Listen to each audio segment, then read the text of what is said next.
ഹർഷ പാത്തുവിന്റെ കല്യാണം കഴിഞ്ഞ കുറച്ച് ദിവസമായിട്ട് സോഷ്യൽ മീഡിയയിൽ ഇത് തന്നെയാണല്ലോ ചർച്ചാ വിഷയം എന്ന് പറയുന്നത്. ഹർഷ പാത്തുവിനെ എല്ലാവർക്കും അറിയാലോ അല്ലെ, വ്ളോഗറാണ്. 2 ദിവസം മുമ്പായിരുന്നു ഹർഷ പാത്തുവിന്റെ കല്യാണം. ഈ കല്യാണം ഇത്രയധികം ചർച്ച ആവാൻ കാരണം ഒരു റീലാണ്. ഞാൻ അതൊന്ന് പ്ലേ ചെയ്യാം.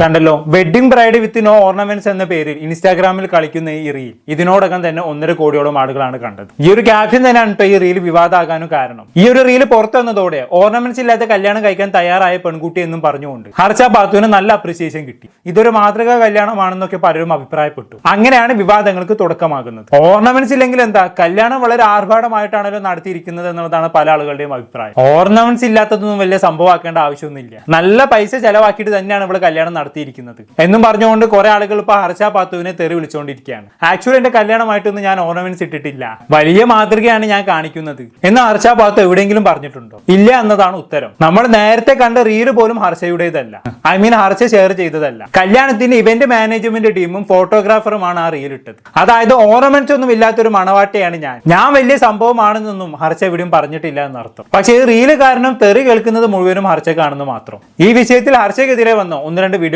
ഞാൻ ഇവിടുന്ന് പ്ലേ ചെയ്ത് കാണിച്ചു തരാം.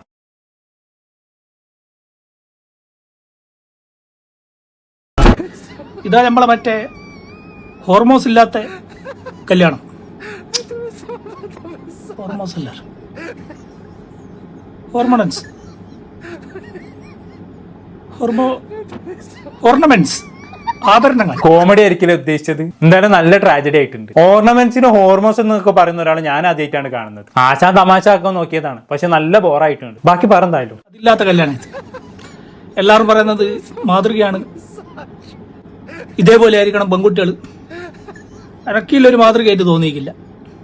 എൻ്റെ ഒരു ഒപ്പനേത്, ഒപ്പനല്ലടാ ഇത്, ഒപ്പീനിയൻ, എൻ്റെ ഒരു ഒപ്പീനിയൻ.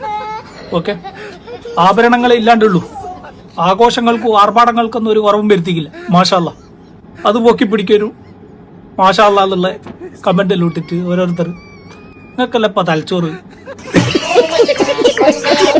വരുക, പക്വത കൊത്തിട്ടുള്ള തലച്ചോറ് വേണ്ടേ മനുഷ്യനായി കഴിഞ്ഞാൽ. അതല്ല എൻ്റെ കല്യാണം, 26 ആളും ചോറ് വെക്കുന്ന ഞങ്ങായി കൊറോണ സമയത്ത്. എന്നിട്ട് നിങ്ങൾ ആരെങ്കിലും ഒരാൾ എന്നെ പറ്റി പറഞ്ഞില്ല ഇവന്റെ മാതൃക കല്യാണം എന്നുള്ളത്? ഇല്ലല്ലോ. അങ്ങനെ എത്ര ജനങ്ങൾ കേരളത്തിൽ കൊറോണ സമയത്ത് മാസ്ക് ഇട്ടിട്ട് മതിയായിരിക്കും ഒരു ബിരിയാണി കഴിക്കാൻ വരെ പറ്റില്ല, ഇതിൻ്റെ ഉള്ളിൽ കൂടി കാട്ടണം. ശരി, കൊറോണ കാലത്തെ കല്യാണവുമായിട്ടാണ് ഇവൻ ഹർഷയുടെ കല്യാണത്തൊക്കെ കമ്പയർ ചെയ്യുന്നത്. ഇത് സീരിയസ് ആയിട്ടാണ് ഇവൻ പറഞ്ഞതെങ്കിൽ ഇവൻ പറഞ്ഞ കാര്യത്തിൽ തന്നെ ഇതിനുള്ള ഉത്തരവുമുണ്ട്. അതായത് അത് കൊറോണ കാലത്തെ കല്യാണമാണ്, വേറെ വഴിയില്ല, അങ്ങനെ നടത്താനേ പറ്റൂ. ഈ കൊറോണ ഇല്ലായിരുന്നെങ്കിൽ ഈ പറയുന്നവരും നല്ല ആർഭാടത്തോടെ തന്നെ കല്യാണം നടത്തുമായിരുന്നില്ലേ? ഇവന്റെ കല്യാണത്തിന് വെറും 26 ആൾക്കാരും ചോറ് വെക്കുന്ന ചങ്ങായി മാത്രമേ ഉണ്ടായിരുന്നുള്ളൂ എന്നാണ് ഇവൻ പറയുന്നത്. പക്ഷെ ഞാനൊന്ന് ചോദിക്കട്ടെ, ആളുകളുടെ എണ്ണത്തിലല്ലേ കുറവുള്ളൂ? ഭാര്യയുടെ കഴുത്തിനും കയ്യിലും ഉണ്ടായിരുന്ന ആഭരണങ്ങൾക്കൊന്നും യാതൊരു കുറവും ഉണ്ടായിരുന്നില്ലല്ലോ അല്ലെ? ഹർഷന്റെ കല്യാണം മാതൃക ആക്കേണ്ടവരാക്കിക്കോട്ടിടോ, എനക്കെന്താ എത്ര പ്രശ്നം? ഒരു പെൺകുട്ടി ആഭരണങ്ങൾ ഇല്ലാത്ത കല്യാണം കഴിക്കാൻ തയ്യാറാവുക എന്ന് പറഞ്ഞാൽ നല്ല കാര്യമില്ലേ? ഓരോരുത്തരുടെയും ചോയ്സ് ആണ്. വളരെ കുറച്ച് പെൺകുട്ടികൾ മാത്രമേ ഇങ്ങനെയുള്ള തീരുമാനങ്ങൾ എടുക്കാനുള്ള ധൈര്യം കാണിക്കാറുള്ളൂ. ഇത് വലിയ സംഭവമാക്കണമെന്നൊന്നും ഞാൻ പറയുന്നില്ല, പക്ഷെ എന്തിനാണ് അവരെ കുറ്റപ്പെടുത്തേണ്ട ആവശ്യം? മുമ്പും ചില പെൺകുട്ടികളെങ്കിലും ചെയ്തിട്ടുള്ള കാര്യമാണിത്. പക്ഷെ ഹർഷ കുറച്ച് ഫേമസ് ആയിട്ടുള്ള ഒരു വ്യക്തി ആയതുകൊണ്ട് തന്നെ അവള് ചെയ്തപ്പോൾ 4 ആൾ അറിഞ്ഞു, അത്രയേ ഉള്ളൂ. മാതൃക ആക്കണോ വേണ്ടെന്നൊക്കെ ഉള്ളത് ഓരോരുത്തരുടെയും ഇഷ്ടമാണ്. പക്ഷെ ഇത് കണ്ട ഒരു 2 പേരെങ്കിലും എന്റെ കല്യാണത്തിന് സ്വർണം വേണ്ട എന്ന് ചിന്തിക്കുകയാണെങ്കിൽ ആ കുട്ടികളുടെ പിതാക്കന്മാർ രക്ഷപ്പെട്ടു എന്ന് ഞാൻ പറയും. മക്കളുടെ കല്യാണം നടത്താൻ വേണ്ടി ഒരാഴ്ചയുടെ സമ്പാദ്യമാണ് ഓരോ മാതാപിതാക്കളും ചെലവാക്കുന്നത്. അതിനൊക്കെ ഒരു മാറ്റം വരികയാണെങ്കിൽ വരട്ടെന്നേ. മുമ്പാക്കി പറ. ഇപ്പൊ ഓളൊരു മൈലാഞ്ചി വരെ ഇടാണ്ട് കല്യാണത്തിന് വന്നിട്ട് വൈറലാവാൻ വേണ്ടിയിട്ട് ഒരു വ്യത്യസ്ത രീതിയിൽ അവതരിപ്പിച്ച സമയത്ത് അത് പൊക്കിപ്പിടിക്കാൻ കുറെ ആൾക്കാർ അനാൻഷാന്റെ കുടുംബമാണ് അങ്ങനെയാണ് ഇങ്ങനെയാണെന്ന് പറഞ്ഞിട്ട്. Like the social media is very not of the justice for the peoples. Ladies only justice, womens no justice, sorry man no justice. Hormones ഇല്ലെങ്കിലും ഹോർമോൺസ് അല്ല അതിലൊന്നും ഇപ്പൊ പറയുക. ഓർണമെന്റ്സ്, ഈ ഓർണമെന്റ്സ് ഇല്ലെങ്കിലും അത്യാവശ്യം നല്ലൊരു പൈസ ആഡംബരത്തിന് വേണ്ടി തോലും മാറ്റി വെച്ച് കയ്യിൽ മൈലാഞ്ചി ഇടറ് അത് ഹറാമാന്നൊന്നും ആരും പറഞ്ഞിക്കില്ലല്ലോ. 4 ഭാഗത്തു ക്യാമറയും അളന്നിപ്പൂവെല്ലാം കത്തിച്ച് എനിക്ക് പിന്നെ ഒരു മൈലാഞ്ചിയും കൂടി ഇടുന്നതിനെ കൊണ്ട് നമുക്കൊരു ബുദ്ധിമുട്ടായിട്ട് തോന്നുന്നില്ല. Not irritation for the wedding of this മൈലാഞ്ചി ഫോർ യുവർ ഹാൻഡ്. ഓക്കെ, എല്ലാം വിശ്വസിച്ചിട്ട് മാഷാ അല്ലാഹ് പറയാൻ കുറെ മണ്ടന്മാർ. Someone not available for the head rise തലച്ചോറ്.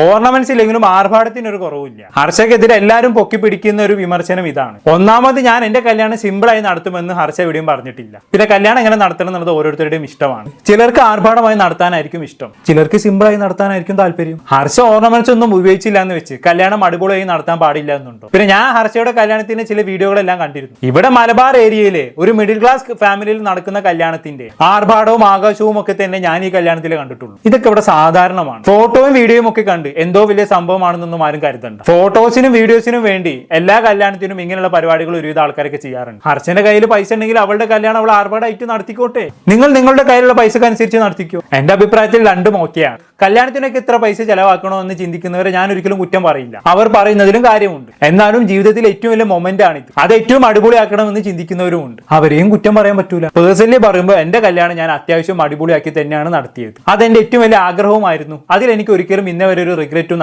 തോന്നിയിട്ടില്ല. അടിപൊളിയാക്കേണ്ടവർക്ക് അങ്ങനെ ചെയ്യാം. ഇനി ചെറുതാക്കി കഴിക്കണോ, അങ്ങനെ വേണ്ടവർക്ക് അങ്ങനെയും ആവാം. ആഭരണം ഉപയോഗിക്കേണ്ടവർക്ക് ഉപയോഗിക്കുകയും ചെയ്യാം, അല്ലാത്തവർക്ക് ഉപേക്ഷിക്കാം. എല്ലാം പേഴ്സണൽ ചോയ്സ് ആണ്. അത്രയേ ഉള്ളൂ. എന്തായാലും ഹർഷയെ വിമർശിച്ചുകൊണ്ടുള്ള മറ്റൊരു വീഡിയോ കൂടി കണ്ടു നോക്കാം. ഈ ഒരു സംഭവം ഒരു പർട്ടിക്കൽ ആയിട്ടോ അല്ലെങ്കിൽ ഒരു മിസ്ലീഡിംഗ് ആയിട്ടോ അല്ലെങ്കിൽ ആളുകളുടെ പെരിഫറൽ ചിന്താഗതിനെ എങ്ങനെ ബ്രില്യന്റ് ആയിട്ട് യൂസ് ചെയ്യാം, ഇത് മാത്രമാണ് എനിക്ക് ഇതിനകത്ത് തോന്നിയിട്ടുള്ളത്. Seriously I don't know why people are saying like this particular marriage should be the model for all marriages and that this is anti-dowry moment. I don't know. It doesn't make sense to me seriously. കാര്യം ഈ വിവാഹം എന്ന് പറയുന്ന സംഭവം അല്ലെങ്കിൽ dowry എന്ന് പറയുന്ന സംഭവത്തിൽ പരമ്പരാഗതമായിട്ട് ഒഴിച്ചുകൂടാനാവാത്ത ഒരു മെയിൻ ടൂൾ മാത്രമാണ് ഗോൾഡ്. ആ ഗോൾഡ് മാത്രം ഒരാളെ വിവാഹത്തിൽ നിന്ന് ഒഴിവാക്കി ബാക്കിയുള്ള ആഡംബരവും നിങ്ങൾക്ക് അവിടെ കാണാം. നിങ്ങൾ ആ സ്റ്റേജ് ശ്രദ്ധിക്കും. അതിലൊരു 5-6 ലക്ഷം രൂപയെങ്കിലും അവർ പൊടിച്ചിട്ടുണ്ടാവും. അതിനിപ്പോ എന്താ, അവരുടെ കയ്യിൽ 5-6 ലക്ഷം റുപ്യ ഉണ്ടെങ്കിൽ അവരത് പൊടിക്കേ വരക്കേ എന്താന്ന് വെച്ചാൽ ചെയ്തോട്ടെ. അതിനിപ്പോ എന്താ പ്രശ്നം? പിന്നെ ഒരു കാര്യം ചോദിക്കട്ടെ, ഈ ആഡംബരമായി കല്യാണം നടത്തുന്നതും ഡൗറിയും തമ്മിൽ എന്താണ് ബന്ധം? അല്ലെ, ഈ പെൺകുട്ടി പറഞ്ഞല്ലോ ഡൗറിയിൽ പരമ്പരാഗതമായി പിന്തുടരുന്ന ഒരു മെയിൻ ഐറ്റം മാത്രമാണ് ഗോൾഡ്. അതില്ലെന്നേ ഉള്ളൂ. ബാക്കി ആഡംബരങ്ങളെല്ലാം ഈ കല്യാണത്തിന് ഉണ്ടെന്ന് പറഞ്ഞല്ലോ. എന്താണ് അവ അതുകൊണ്ട് ഉദ്ദേശിച്ചത്? ആഡംബരം എന്താണ് ഡൗറി ആയത്? ഡൗറി എന്ന് പറഞ്ഞാൽ അന്നും ഇന്നും മെയിൻ ആയിട്ട് ഗോൾഡ് തന്നെയാണ്. പിന്നെ പണമായിട്ടും കാറായിട്ടും ഒക്കെ സ്ത്രീധനം കൊടുക്കുന്നവരെയും വാങ്ങുന്നവരെയും ഒക്കെ കണ്ടിട്ടുണ്ട്. ഇന്നും ഇതെല്ലാം നടക്കുന്നുണ്ട്. സ്ത്രീധനം എന്ന പേര് മാറ്റിയെന്ന് മാത്രം. പെണ്ണിന്റെ വീട്ടുകാർ ചെക്കന് കൊടുക്കുന്ന ഗിഫ്റ്റ് എന്നൊക്കെയാണ് ഇപ്പൊ ഈ പരിപാടി വിളിക്കാറ്. അങ്ങനെയുള്ളപ്പോൾ ഹർഷ പാത്തുവും അവളുടെ ഭർത്താവും സ്വർണം തന്നെ ഒഴിവാക്കുക എന്ന് പറഞ്ഞാൽ നല്ല കാര്യം തന്നെയല്ലേ? സ്വർണം ഒഴിവാക്കി, പക്ഷെ ആഡംബരം കുറച്ചില്ല എന്നൊക്കെ പറഞ്ഞതിൽ എന്തർത്ഥമാണുള്ളതെന്ന് എനിക്ക് മനസ്സിലാവുന്നില്ല. ഇതൊന്നും ഒരു മാതൃകാ കല്യാണമായി ഒന്നും കാണണ്ടെന്നേ. എല്ലാവരും മാതൃകാ കല്യാണം എന്ന് പറയുന്നു എന്നുള്ളതാണല്ലോ നിങ്ങളുടെ പ്രശ്നം. ഹർഷയുടെ ചോയ്സ് ആയി കണ്ടാൽ മതി. അപ്പൊ പിന്നെ നിങ്ങളുടെ ചൊറിച്ചിലും തീരല്ലോ. ബാക്കി കേട്ടോക്ക് എന്തായാലും. അതുപോലെ തന്നെ ഓഡിറ്റോറിയം, പിന്നെ അതുപോലെ തന്നെ അവരുടെ കോസ്റ്റ്യൂംസ്, അവരുടെ മേക്കപ്പ് സാധനങ്ങൾ, ഇതെല്ലാം അതായത് ഇപ്പോഴത്തെ ഇപ്പൊ നടക്കുന്ന ഷോ ഓഫ് വിവാഹങ്ങൾക്ക് വേണ്ടിയിട്ടുള്ള എല്ലാ സാധനങ്ങളും അവിടെ ഉണ്ട്. ഗോൾഡ് മാത്രമാണ് ഒഴിവാക്കിയിട്ടുള്ളത്. ചില ആളുകൾക്ക് ഗോൾഡ് ഇടാൻ ഇഷ്ടമുണ്ടാവും, ചില ആളുകൾക്ക് ഗോൾഡ് ഇടാൻ ഇഷ്ടമില്ലായിരിക്കാം. ആ ഒരു ഇത് മാത്രമേ എനിക്ക് തോന്നുള്ളൂ. അതൊരു നല്ലൊരു ഫാഷൻ സെൻസ് പോലെ എനിക്ക് തോന്നി. കുറെ കുട്ടികൾ കുറെ ഗോൾഡ് ഇട്ട് വിവാഹം നടത്തുന്നു, ചിലർ സിമ്പിൾ ആയിട്ട് വരുന്നു. ഈ പെൺകുട്ടി ഒന്നും ഇല്ലാതെ വരുന്നു, ഒരു കമ്മൽ പോലും ഇല്ലാണ്ട് വരുന്നത് വളരെ ബ്യൂട്ടിഫുൾ ആയിട്ട് എനിക്ക് തോന്നി. ആ ഒരു ആശയം മാത്രമേ എനിക്ക് ഇതിനകത്ത് നിന്ന് ഇഷ്ടപ്പെട്ടുള്ളൂ. അല്ലാണ്ട് ഇതൊരു മാതൃകയാക്കണം, ഇതൊരു ആന്റി ഡൗറി മൊമെന്റ് ആണെന്നൊക്കെ പറയുന്ന ആളുകളുടെ ഒരു ചിന്താ നിലവാരത്തിനെ കുറിച്ച് എനിക്ക് അറിയില്ല കേട്ടോ. അങ്ങനെ ചിന്തിക്കുന്നവരുടെ ചിന്താ നിലവാരത്തിന് ഒരു കുഴപ്പമില്ല. ഇതൊരു ആന്റി ഡൗറി മൊമെന്റ് തന്നെയാണ്. എന്താണ് ഇപ്പൊ അതിൽ ഇത്ര സംശയം? ഇനിയിപ്പോ കല്യാണ ചെക്കനെ ഹർഷയുടെ വീട്ടുകാരിൽ നിന്നും വല്ല കാറോ പൈസയോ മറ്റും സ്ത്രീധനമായി വാങ്ങിയിട്ടുണ്ടോ എന്നൊന്നും അറിയില്ല. ഇല്ലെങ്കിൽ ഇതൊരു ആന്റി ഡൗറി മൊമെന്റ് തന്നെയാണ്. കുറച്ച് പേരെങ്കിലും ഇതൊക്കെ കണ്ട് മാതൃകയാക്കുകയാണെങ്കിൽ എത്ര നന്നായേനെന്ന് ചിന്തിച്ചു നോക്കൂ. മകളുടെ കല്യാണത്തിന് സ്ത്രീധനം കൊടുക്കേണ്ടി വരുന്നതിനാൽ കടക്കെണിയിൽ പെട്ടുപോയ എത്രയോ മാതാപിതാക്കളുണ്ട്. പക്ഷെ ആഡംബര കല്യാണം നടത്തേണ്ടി വന്ന കടക്കെണിയിലായ ആരെങ്കിലും നിങ്ങൾക്ക് അറിയോ? ഉണ്ടാവാൻ സാധ്യതയില്ല. കാരണം ആഡംബര കല്യാണം എന്ന് പറഞ്ഞാൽ ഒരാൾക്ക് കഴിവുണ്ടെങ്കിൽ മാത്രം നടത്തിയാൽ മതി. പൈസ ഇല്ലെങ്കിൽ സാധാ പോലെ കല്യാണം നടത്താനുള്ള ചോയ്സ് ഉണ്ട്. എന്നാൽ സ്ത്രീധനം അങ്ങനെയല്ല. പൈസ ഉണ്ടെങ്കിലും ഇല്ലെങ്കിലും സ്ത്രീധനം കൊടുക്കേണ്ടി വരികയാണ്. ഇവിടെ ആർക്കും മറ്റൊരു ചോയ്സ് ഇല്ല. ഇതുകൊണ്ടാണ് സ്ത്രീധനവും ആഡംബര കല്യാണവും തമ്മിൽ കമ്പയർ ചെയ്യരുത് എന്ന് ഞാൻ പറയുന്നത്. സ്ത്രീധനം ഇല്ലാതെ ഇവിടെ കുറെ കല്യാണങ്ങളൊക്കെ നടക്കുന്നുണ്ട്, അതൊക്കെ ശരി തന്നെയാണ്. എന്നാൽ മെജോറിറ്റിയും സ്ത്രീധനം വാങ്ങിയും കൊടുത്തുമൊക്കെ തന്നെയാണ് നടക്കുന്നത്. സ്ത്രീധനം നേരിട്ട് ചോദിക്കില്ല എന്ന് മാത്രം. നിങ്ങളുടെ മകൾക്ക് നിങ്ങൾക്ക് എന്താണ് വേണ്ടതെന്ന് വെച്ചാൽ കൊടുത്തോളൂ എന്നുള്ള രീതിയിൽ കുറച്ച് വളഞ്ഞ രീതിയിൽ ചോദിക്കും. അങ്ങനെയുള്ള സാഹചര്യത്തിൽ ഇതുപോലെ സ്വർണ്ണമൊന്നും ഇല്ലാത്ത കല്യാണം നടക്കുന്നുണ്ടെങ്കിൽ അത് നല്ല കാര്യമല്ലേ? മാതൃക ആക്കേണ്ടവർക്ക് മാതൃകയാക്കാം, അല്ലാത്തവർക്ക് കണ്ടില്ലെന്ന് നടിക്കാം. അത്രയേ ഉള്ളൂ. ബാക്കി കേട്ടോക്ക് എന്തായാലും. ഇപ്പൊ നടക്കുന്ന എല്ലാ വിവാഹത്തിലും, അതായത് വിവാഹം ഒരു കടക്കണിയായിട്ട് മാറുന്നതും ഇതുപോലുള്ള ഷോഫുകൾ നമ്മൾ കാണിക്കുമ്പോഴാണ്. ഈ കല്യാണത്തിൽ വ്യക്തമായിട്ട് ആ വീട്ടുകാരുടെ അല്ലെങ്കിൽ ആ പെൺകുട്ടിയുടെയും ചെക്കന്റെയും സാമ്പത്തികമായിട്ടുള്ള അവസ്ഥകളെയും അല്ലെങ്കിൽ അവരുടെ ആ ഒരു സമൂഹത്തിലുള്ള സ്റ്റാറ്റസിനെയും കാണിച്ച് തന്നെയാണ്. ഇവിടെ സിമ്പിൾ അല്ല വിവാഹം. സിമ്പിൾ ആയിട്ടുള്ളതും അല്ലെങ്കിൽ എല്ലാ ആളുകൾക്കും അഫോർഡബിൾ ആയിട്ടുള്ളതും ആയിരിക്കണം മാതൃകയാക്കണം. നിങ്ങൾ ദക്ഷിണാഥ് പറഞ്ഞിട്ടുള്ള ചാനലിൽ പോയി നോക്കിയാൽ അവിടെ ആ 2 പെൺകുട്ടികളുടെ വിവാഹം നടക്കുന്നത് വളരെ സിമ്പിൾ ആയിട്ടാണ്. ആ മൊമെന്റ്സ് ഒക്കെ അവർ ക്യാപ്ചർ ചെയ്ത് വെച്ചിട്ട് അത് വീഡിയോസ് ആക്കിയിട്ടുണ്ട്. അതൊക്കെയാണ് നമ്മൾ മാതൃകയാക്കേണ്ടത്. മനസ്സിലായോ? അതല്ലാണ്ട് ഇതുപോലുള്ള സംഭവങ്ങളല്ല. ഒട്ടുമിക്ക ആൺകുട്ടികൾക്ക് വിവാഹം കഴിഞ്ഞ് കൂടുതൽ ബാധ്യതകൾ ഉണ്ടാകുന്നു, പെൺകുട്ടികളുടെ വീട്ടുകാർക്ക് ബാധ്യതകൾ ഉണ്ടാകുന്നതും ഈ ഷോഫ് കാണിച്ചിട്ട് തന്നെയാണ്.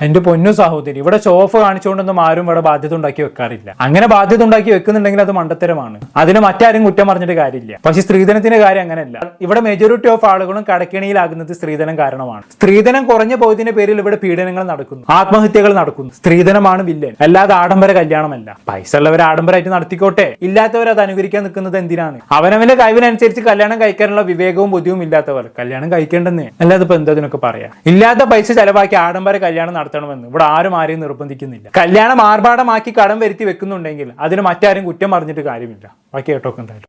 അപ്പോ സ്വന്തം മാത്രം ഒഴിവാക്കിയിട്ട് ഈ ഷോ ഓഫ് കാണിക്കാം എന്ന് പറയുന്ന ഒരു മെസ്സേജ് മാത്രമാണ് അവിടെ കൊടുക്കുന്നത്. മനസ്സിലായില്ലേ? പിന്നെ ചില ആളുകൾ ചോദിക്കും വിവാഹമല്ലേ അവരുടെ ചോയ്സ് അല്ലേ, അവർക്ക് എന്ത് വേണമെങ്കിലും കാണിക്കാമല്ലോ എന്നുള്ളത്. ഈ വിവാഹം എന്ന് പറയുന്നത് എങ്ങനെയാണ് ബിഗ് ഡേ ആയത്?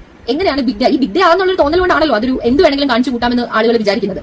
എങ്ങനെയാണ് ബിഗ് ഡേ ആവുന്നത്? സാധാരണ ഒരു അടക്കവും ഒതുക്കുമ്പോൾ പെൺകുട്ടി ടാഗ്ലൈൻ കേട്ടിട്ടില്ലേ? അതുപോലൊരു സംഭവം മാത്രമാണ് വിവാഹം എന്തോ എല്ലാത്തിനെയും ഡെസ്റ്റിനിയാണ്, ഡെസ്റ്റിനേഷൻ ആണ് എന്ന് ചിന്തിക്കുന്നത്. കാര്യം ഒരു ഉറപ്പില്ലാത്തൊരു സംഭവമാണ് വിവാഹം എന്ന് പറയുന്നത്. പരസ്പരം വിശ്വാസത്തിൽ അല്ലെങ്കിൽ രണ്ട് വീട്ടുകാരും പറഞ്ഞുറപ്പിക്കുന്നതിന്റെ പേരിൽ ഓക്കെ നമുക്ക് മുന്നോട്ട് പോകാം ആ വിശ്വാസത്തിൽ. കുറച്ച് ചിലപ്പോൾ ആ വിശ്വാസം ഇല്ലാതാവുമ്പോൾ അല്ലെങ്കിൽ എന്തെങ്കിലും അൺഫോർസിൻ ഇൻസിഡൻസ് അവരുടെ ജീവിതത്തിൽ ഉണ്ടായി കഴിഞ്ഞാൽ പിന്നെ അത് അവിടെ തീർന്നു. മനസ്സിലായോ? പിന്നീട് ഒരു തിരിച്ചുപോക്ക് എപ്പോഴും ഒരു ഓപ്ഷൻ ഉണ്ട്. ഡിവോഴ്സ് എന്ന് പറഞ്ഞൊരു ഓപ്ഷൻ വിവാഹത്തിലുണ്ട്. മനസ്സിലായോ? ഒന്നും സ്റ്റേബിൾ അല്ല. അപ്പം സംശയത്തോടു കൂടി അല്ലെങ്കിൽ ഞാൻ സന്തോഷിക്കോ ഇല്ലയോ എന്നറിയാൻ പറ്റാത്ത അല്ലെങ്കിൽ ഉറപ്പില്ലാത്തൊരു കാര്യത്തിന് വേണ്ടിയിട്ട് എന്തിനാണ് ഇത്ര സ്പെൻഡ് ചെയ്യുന്നതാണ് ഞാൻ ആലോചിക്കുന്നത്. അങ്ങനെയാണെന്നുണ്ടെങ്കിൽ ബിഗ് ഡേ എന്ന് പറയുന്നത് ഡിവോഴ്സ് ആണ്. ശരിക്കും പറഞ്ഞാൽ അതാണ് ധൈര്യപൂർവ്വമായിട്ടുള്ള തീരുമാനം. ഒരു ഇതിനകത്ത് നിന്ന് ഇറങ്ങി പോരുക എന്ന് പറയുന്ന ചിലർ കഷ്ടപ്പാടല്ല ഒരു ഡിവോഴ്സിൽ വേണ്ടത്. അതൊക്കെയാണ് ശരിക്കും ആഘോഷിക്കേണ്ടത്. വിവാഹം എനിക്കറിയില്ല. Okay, thank you. ഓക്കെ, അപ്പൊ അങ്ങനെയൊക്കെയാണ് കാര്യങ്ങൾ. ഈ പെൺകുട്ടി പറഞ്ഞതിൽ കുറച്ചൊക്കെ കാര്യമുണ്ട്, പക്ഷെ കൂടുതലും മിസ്കൺസെപ്ഷൻസ് ആണ്. എല്ലാം കൂടെ ഞാൻ വിവരിക്കാൻ നിൽക്കുന്നില്ല. ഇത്രയും പറഞ്ഞതിൽ നിന്ന് തന്നെ നിങ്ങൾക്ക് കാര്യങ്ങൾ മനസ്സിലായിട്ടുണ്ടാകുമെന്ന് വിചാരിക്കുന്നു. ഒരു കല്യാണം കഴിച്ചതിന്റെ പേരിൽ അനാവശ്യ വിമർശനങ്ങളാണ് ഹർഷ പാത്തു കേട്ടുകൊണ്ടിരിക്കുന്നത്. ഇതൊരു മാതൃക കല്യാണമാണെന്ന് ഹർഷ എവിടെയും പറഞ്ഞിട്ടില്ല. ചിലർക്ക് ഇതൊരു മാതൃകയായി തോന്നി അവരത് പ്രചരിപ്പിച്ചു. അത് കണ്ട് മറ്റു ചിലർക്ക് വിയോജിപ്പ് തോന്നി അവരത് പറഞ്ഞു. ഇതെല്ലാം കണ്ടപ്പോൾ എനിക്ക് ചില കാര്യങ്ങൾ പറയണമെന്ന് തോന്നി. കാരണം ഒരു ആവശ്യമില്ലാതെ ഹർഷ പാത്തു ഇതിന്റെ ഇടയിൽ കുടുങ്ങി കിടക്കുന്നുണ്ടല്ലോ. അവരുടെ ഭാഗവും സംസാരിക്കാൻ ആരെങ്കിലും ഒക്കെ വേണമല്ലോ. അതുകൊണ്ടാണ് ഇങ്ങനെ ഒരു വീഡിയോ ചെയ്യാമെന്ന് വെച്ചത്. എന്തായാലും ഞാൻ ഉദ്ദേശിച്ചത് എല്ലാവർക്കും മനസ്സിലായി കാണുമെന്ന് കരുതുന്നു. എന്തായാലും ഞാൻ കൂടുതലൊന്നും പറയുന്നില്ല. എന്താണ് നിങ്ങൾക്ക് തോന്നുന്നത്? താഴെ കമന്റ് ബോക്സിൽ രേഖപ്പെടുത്തുമല്ലോ. അടുത്തൊരു ടോപ്പിക്കുമായി വീണ്ടും കാണാം. ബൈ.